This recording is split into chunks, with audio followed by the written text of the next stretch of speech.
Programang ito ay rated SPG. Striktong patnubay at gabay ng magulang ang kailangan. Maaaring may masiselang tema, lengguwahe, karahasan, sexual, horror o droga na hindi angkop sa Kahit nga bugbog sarado na nga itong si Mariano kina Cardo, Lolo Delfin at Basco, ay patuloy pa rin niya ang pagmamayabang nga nito.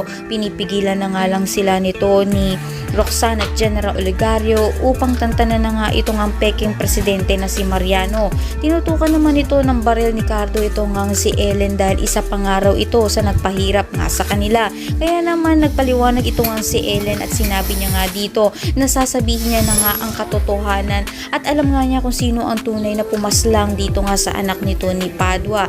Dito nga ay napilitan na nga siyang sabihin ang lahat ng kanyang nalalaman upang wag na nga siyang maidamay at malaki nga ang kasalanan nito ni Lily sa kanila nito ni Cassandra.